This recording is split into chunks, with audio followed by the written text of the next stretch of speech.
On a quiet February afternoon in 2017, two best friends set out on a trail in Delphi, Indiana.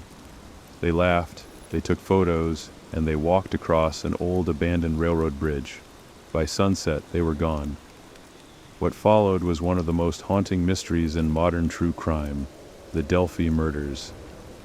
Here on Sleepy Crime Stories, I'll guide you through this case in a gentle, steady voice.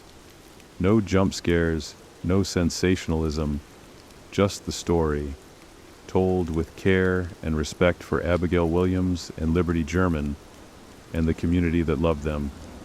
If you're new here, I invite you to subscribe and join our growing community of listeners who appreciate true crime told calmly and compassionately.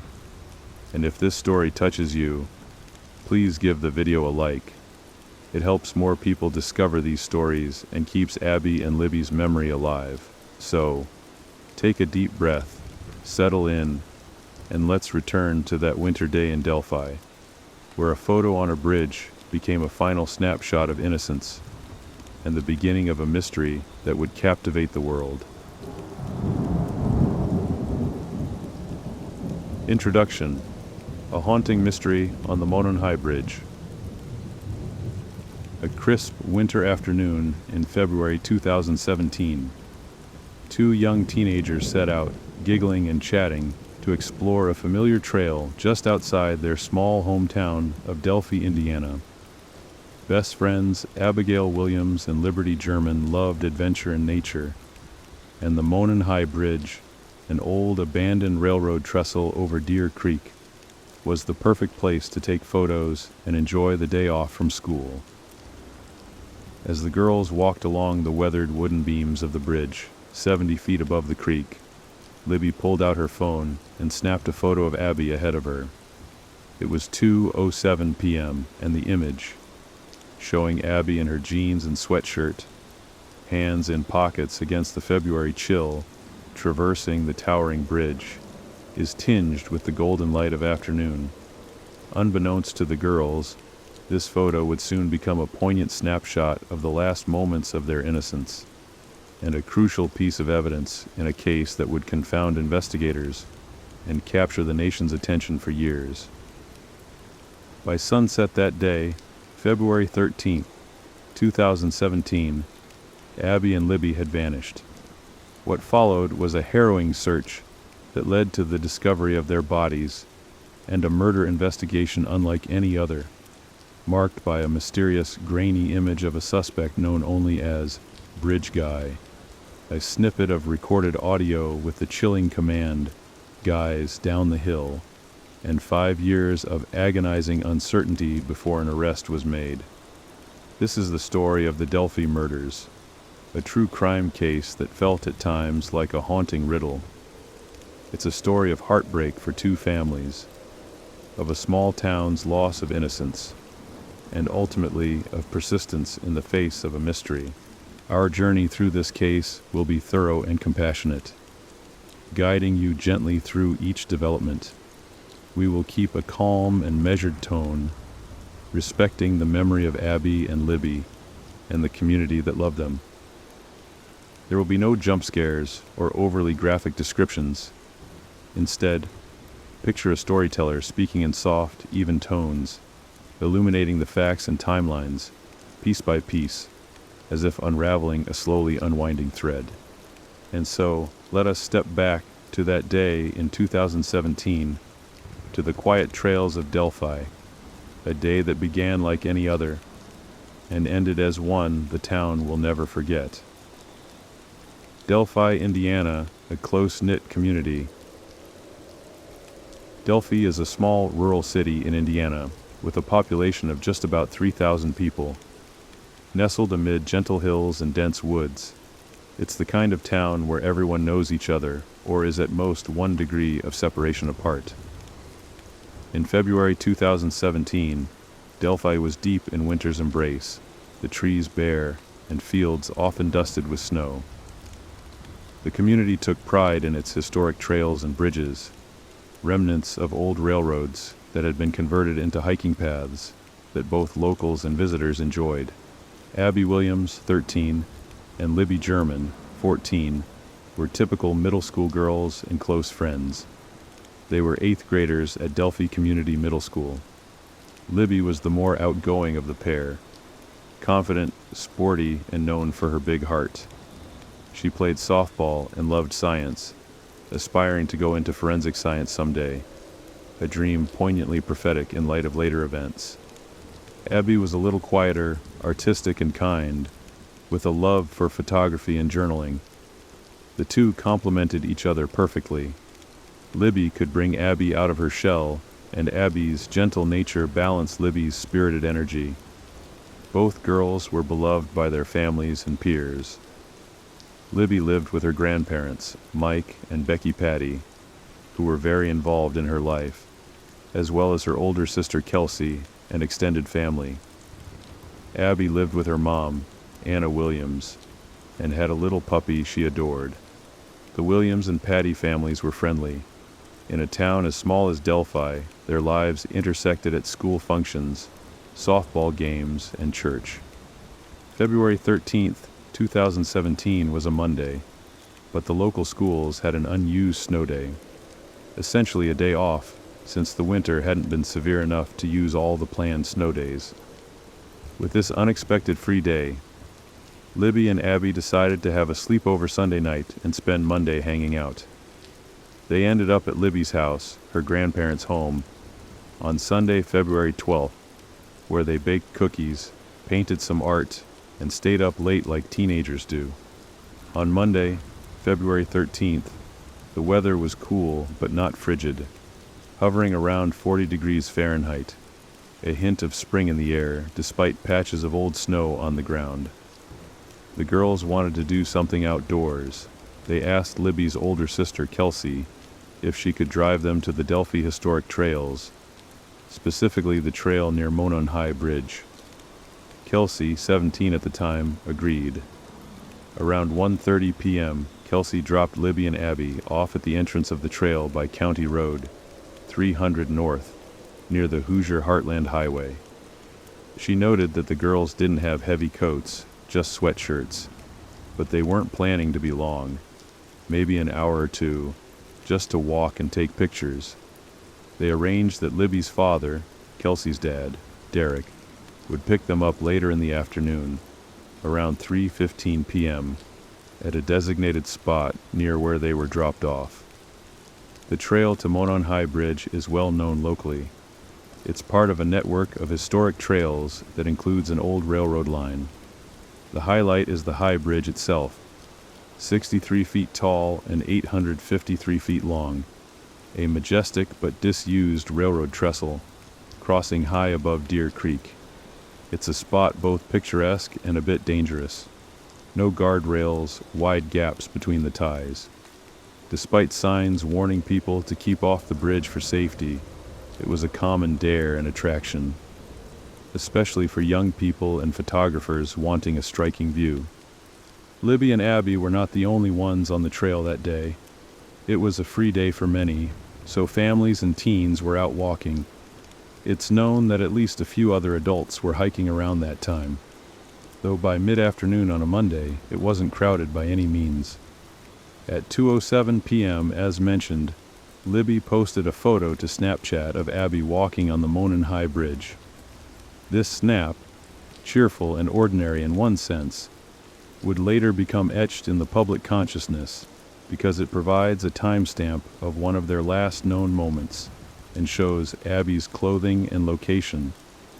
Everything seemed fine at that time. After that post, there were no more outgoing communications from the girls.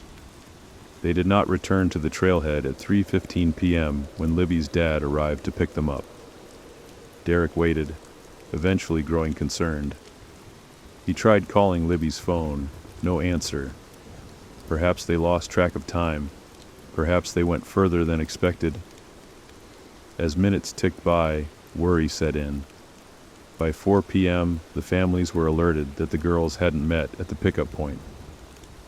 Knowing it was unusual for them not to respond or to wander off without keeping in touch, they decided to search. Family members and friends started canvassing the trails, calling out the girls' names into the woods. their voices echoing with increasing panic as daylight began to wane. The community mobilized quickly. In small towns, word spreads fast.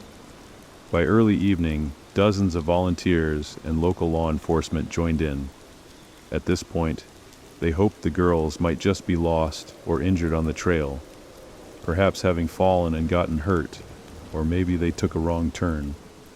As darkness fell that Monday night, searchers used flashlights, desperately combing the area near the bridge, the trails, and the creek's edge. The mood turned from optimism to dread. The sheriff's department was notified, and though an official Amber Alert was not issued, the situation didn't initially meet the criteria of an abduction known to law enforcement. A missing person case was opened. Abby and Libby's faces, smiling in photos, were quickly circulated on social media and in the local news that night, asking for anyone who had seen them to come forward. The community response was immense. Fire department, off-duty officers, and ordinary citizens all trudged through mud and brambles with one goal: find the girls and bring them home. Libby's grandfather, Mike Patty, later said he had a gut feeling to check further down the creek that night, but the search was halted due to darkness for safety reasons, with plans to resume at first light. It was a long, horrible night for the families, holding on to hope, but bracing for something they couldn't define yet. Many probably didn't sleep at all. In that pre-dawn stillness of February 14th, 2017, a day supposed to be filled with love and candy hearts, an icy fear hung in the air in Delphi. The search resumed in the morning, Valentine's Day, with increased urgency. Searchers expanded the perimeter along Deer Creek, fanning out in grids. K-9 units were brought in. Drones buzzed overhead scanning the ground, and a dive team prepared to check the water. Around noon on February 14th, about half a mile from the Monon High Bridge, on the north side of the creek, a searcher made a devastating discovery. The bodies of two girls were found on the wooded property of a local man, roughly 50 feet from the water's edge. The description of that moment is often recounted by those who were there with a tremor in their voice. Some volunteers recall seeing one of the girls' shoe, or an item of clothing, which led them to the scene. Law enforcement was quickly alerted, and they secured the area. Though official confirmation of identities came a bit later, everyone feared the worst, that it was Abby and Libby. Tragically it was. The hearts of everyone involved sank. Two beautiful young teens, on what was supposed to be an ordinary outing, were gone, victims of an unfathomable violence in broad daylight. Delphi would never be the same. The police publicly announced that two bodies had been found, and that foul play was suspected, but initially refrained from naming the girls pending autopsies. However, by the next day, February 15th, 2017, officials confirmed the community's worst fears. The bodies were indeed those of Abigail Williams and Liberty German. Shock and sorrow enveloped Delphi. Counselors were made available at the middle school for students. Vigils were held where people tied orange and blue ribbons, the school colors, around trees and lamp posts. The girls' families, in numb grief, somehow managed to thank volunteers and ask for support in finding whoever did this. But who did this? And how? Those questions swirled along with rampant rumors. Early on, the manner of death was not released publicly, partly to preserve the investigation. But through the years, some details have emerged sparingly. It's known that the crime scene was particularly horrific and bloodied. The girls were killed near the spot they were found. The perpetrator likely subdued them and moved them off the trail to a more secluded area on the private land. Some reports suggest their killer may have used a weapon, possibly a knife, and perhaps other disturbing elements were involved. The full truth of what that perpetrator did has largely been kept sealed in evidence, to spare the families and to maintain the integrity of the case. However, the world would soon learn that Libby German in an incredible act of presence of mind, managed to capture crucial evidence on her phone during the encounter. This would become the linchpin of the entire case, and one of the reasons Libby is remembered as a hero. The eerie clues, photo, audio, and bridge guy. On February 15, 2017, as investigators from the Indiana State Police and Carroll County Sheriff's Office started their inquiries, they made a decision that would turn the Delphi case into a globally followed mystery. They released to the public a single frame from a video found on Libby's phone, a grainy image of a man on the Monon High Bridge, walking towards the girl's direction. In this image, the man looks to be middle-aged, wearing a blue jacket, jeans, and a hat. His head is down, hands in pockets, mid-stride on the bridge. This was likely taken just minutes after Libby's Snapchat of Abby, meaning after the girls took that innocent photo, they noticed this man approaching, and Libby had the courage or instinct to start recording video on her phone while possibly tucking it subtly in her pocket or against her side. Along with the photo, law enforcement also released a short audio clip extracted from that video.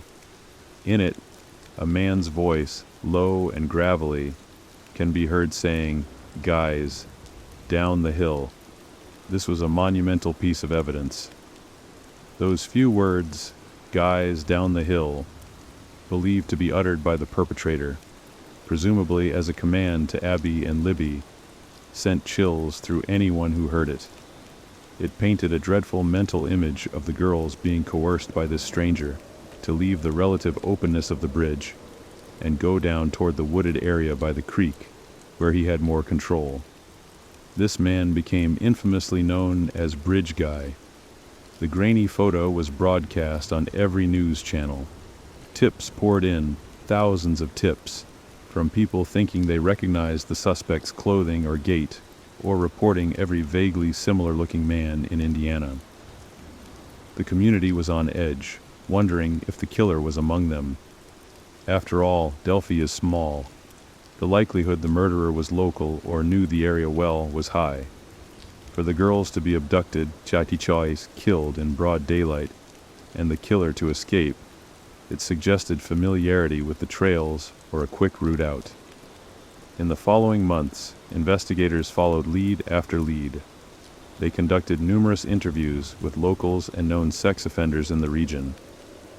The FBI joined the effort, assisting with the tip management and analysis. Billboards went up across Indiana and neighboring states with the suspect image, urging, "Do you know this man?"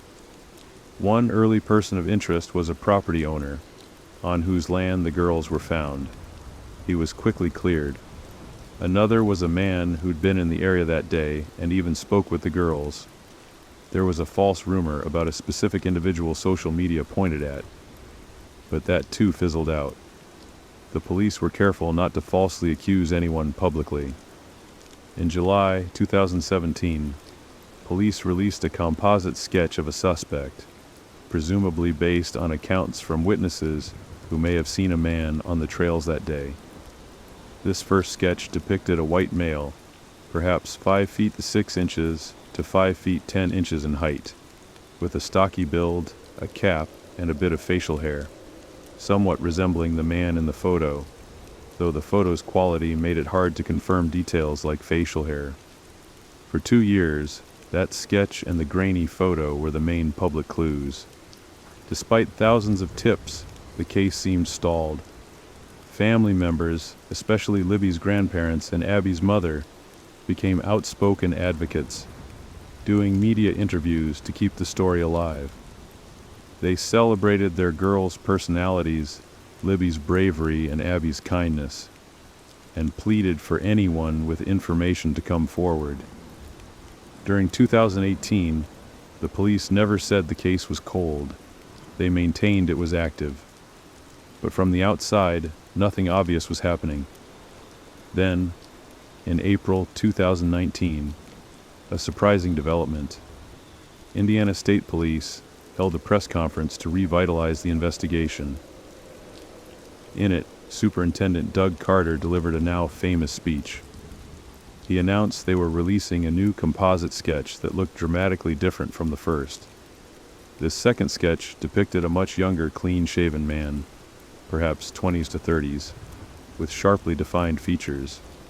Investigators explained that this new sketch was actually generated shortly after the murders, but was being revealed now as the primary person of interest. Essentially, the case focus had shifted. Perhaps the earlier sketch was of a secondary person or had been misleading in some way. Additionally, they released slightly more audio from Libby's recording. Just a word or two more around guys down the hill, including the word guys, plural, which indicated he was addressing both girls. They also revealed that the video showed more of the man's manner of walking, and that they believed he might be a local resident of Delphi, or someone who used to live or work there. Superintendent Carter, in a memorable moment, even addressed the unknown killer directly, saying, "We believe you are hiding in plain sight. We likely have interviewed you or someone close to you." He added, "This is about power to you, and you want to know what we know, and one day you will." His emotional plea seemed to suggest that police had a suspect in mind, but needed more evidence. The second sketch threw the public for a loop. Now the suspect looked like a different person altogether, though police later clarified the sketches were of two possible individuals and that the killer might be a mix of both images' features.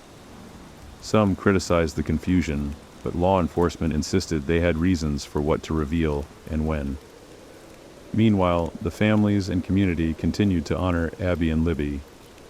A sports complex park was planned in their memory, so children could play softball and enjoy life as they did.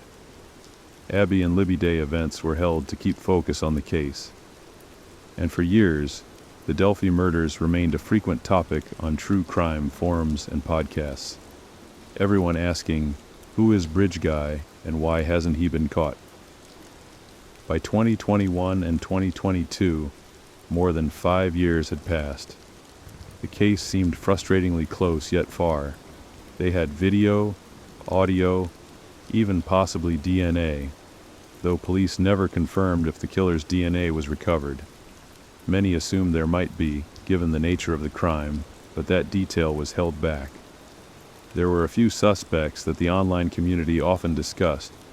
For example, a man named Daniel Nations, who was arrested in Colorado for unrelated charges and bore some resemblance to the first sketch, or a local man who had lied about his alibi. But none panned out. Then an unexpected break happened. It was not publicly known until after an arrest, but investigators had quietly been focusing on Richard "Ricky" Allen, a Delphi resident. Richard Allen was a 50-year-old married man, a father of 2, who worked at the local CVS pharmacy as a pharmacy technician. He had lived in Delphi for many years. Shockingly, it turned out that Allen had actually been interviewed briefly by a state conservation officer back in 2017, right after the murders, because he'd been on the trails that day. In that initial interview, he said he was on the trail between 1:30 and 3:30 p.m., had seen 3 younger girls, not Abby and Libby, but likely other witnesses, and left. His statement apparently fell through the cracks at the time, perhaps deemed not suspicious, as he was just one of many who said they were out there. However, in 2022, new leadership at the Carroll County Sheriff's Office and a fresh review of old tips brought Allen's name up again. Investigators went back through everything and realized his presence on the trail overlapped the crucial time. They re-interviewed him in October 2022. This time, Allen perhaps sensed things closing in and made some admissions. He said he had indeed been on the Monon High Bridge, that he saw juvenile girls there. He might have even acknowledged encountering Abby and Libby without naming them. Importantly, he owned firearms, including a Sig Sauer P .226 handgun. Why is that important? Because, reportedly, during the crime, An unspent bullet, a shell, was found near the girls' bodies, and forensic analysis later matched that bullet's markings to having been cycled through Richard Allen's Sig Sauer gun. It suggested he had the gun out, perhaps to coerce the girls, and a round ejected accidentally. That piece of evidence became a key part of tying him to the scene. On October 28, 2022, authorities made their move. They arrested Richard M. Allen and charged him with 2 counts of murder in the deaths of Abby and Libby. The community was stunned. Many people in Delphi knew Allen as the quiet guy at CVS, who developed their photos or chatted politely at the counter. To think that one of their own could be the culprit all along was surreal.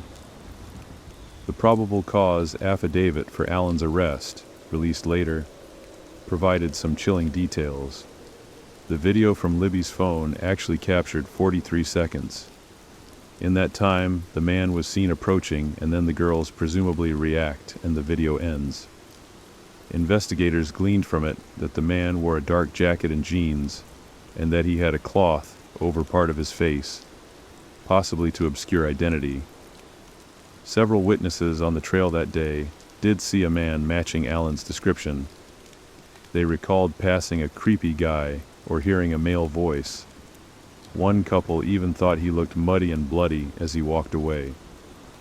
These accounts helped place Allen on the trail. Allen's own admissions, combined with the ballistic evidence, the unspent round matching his gun, created a strong case. With the arrest finally, Abby and Libby's families felt a measure of relief. The unsolved part of the case seemed to be over, though of course true closure would only come with a conviction.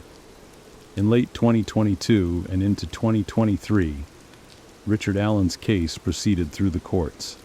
There were some dramatic turns. Much of the court documents were initially sealed tight, an unusual move that stirred controversy.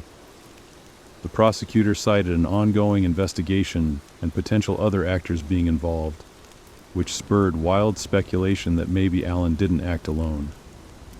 Defense attorneys argued to move the trial from Carroll County due to the pervasive publicity. It was indeed moved to a different venue for fairness.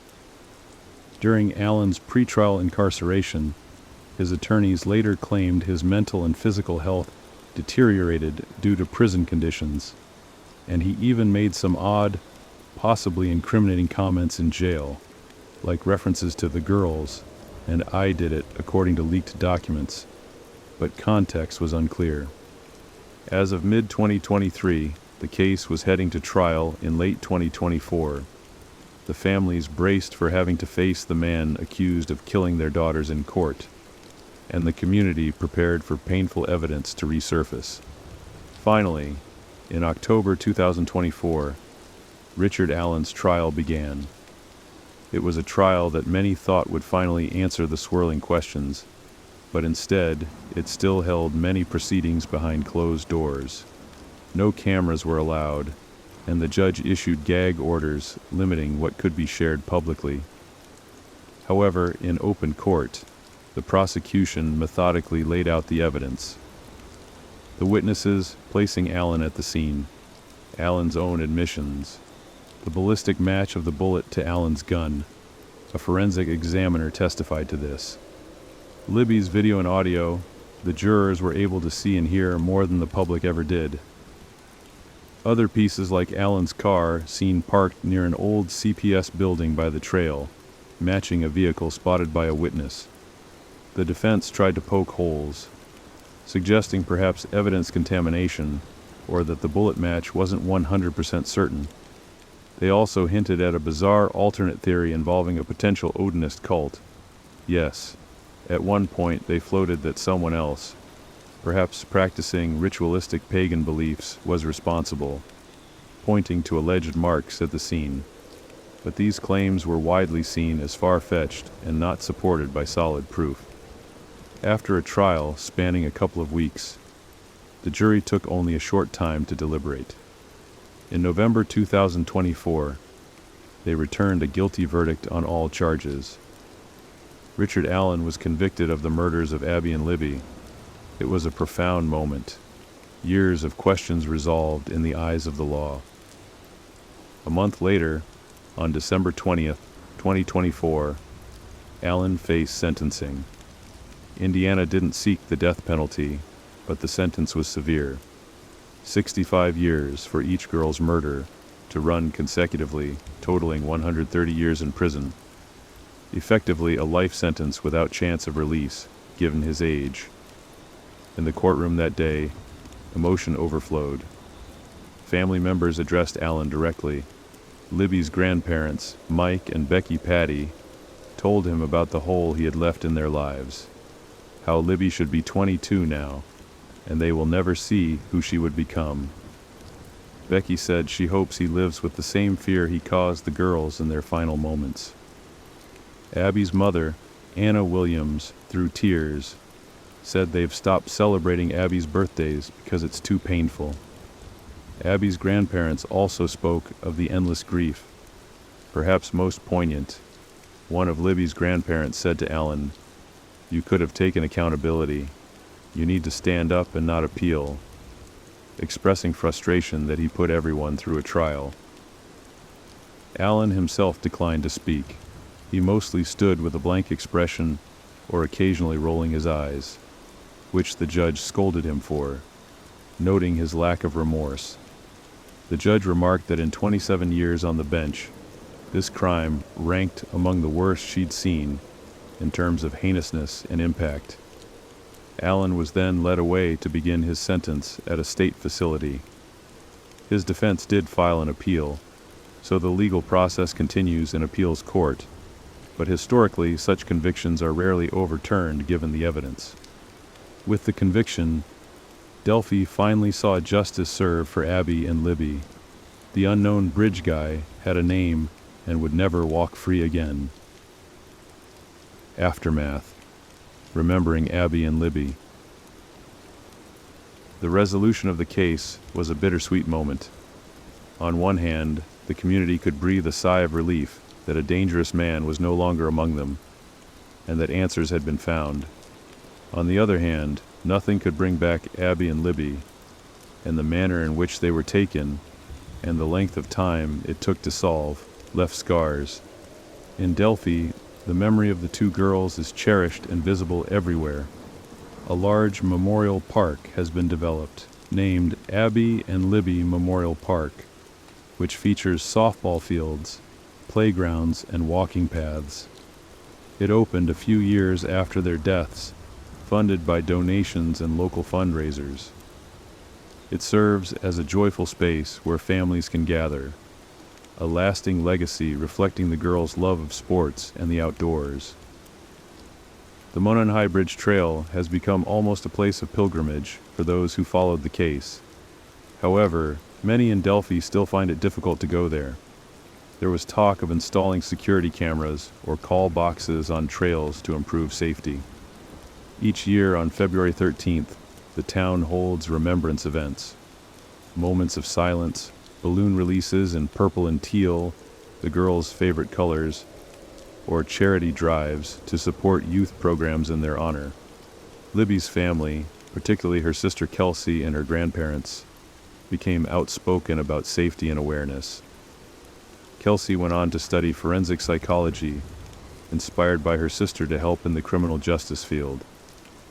She often speaks about trusting your instincts and the importance of taking even small potential threats seriously, remembering how Libby had the incredible instinct to film the man, a key that unlocked the case. Abby's mom, Anna, channeled her grief into quieter community involvement, keeping Abby's memory alive through art. Abby's drawings and photography are sometimes displayed at local events. One cannot understate the heroism of Liberty German. That a 14-year-old under sudden threat had the courage and presence of mind to start recording on her phone is extraordinary. Investigators have lauded her for leaving behind the clues that cracked the case. Many believe without that video and audio, this crime might very well have gone unsolved. There's a saying that Libby and Abby helped to catch their own killer.